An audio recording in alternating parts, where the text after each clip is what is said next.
Good morning, everyone, and welcome to IDBI Capital Markets Morning Podcast, where we share our views for Nifty, Bank Nifty, and also give some sector-specific highlights.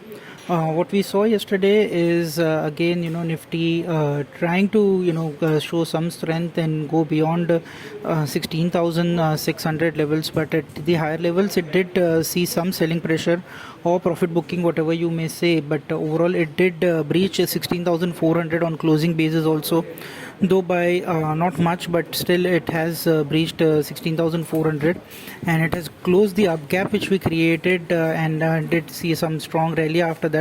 So that up move gap has already been closed, and now the final gap which is pending for Nifty is at around 16,200 levels. So that would now be one of the one support which needs to be watched out for.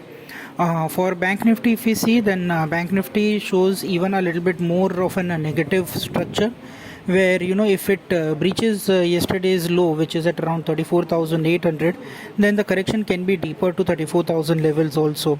And what we have seen is that FII's long to short ratio have now moved significantly into the short side, where it is at around 27% on the long side and 73% on the short side, and they have been selling constantly in the cash as well as the futures market now.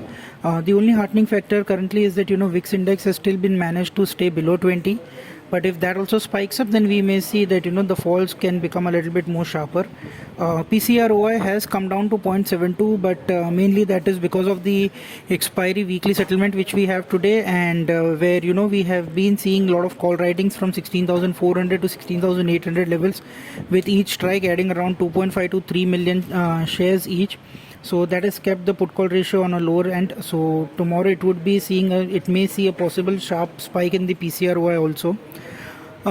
If we go for today beyond 16,450, then we may see some last 1 hour expiry based short covering happening into the markets, because the call positions, call writers may look for a little bit of a cover. Otherwise, we may see expiry happening between 16,300 to 16,400 levels. As a standard disclosure, investments are subject to market risk, and please read the offer document carefully before investing. And thank you for tuning in.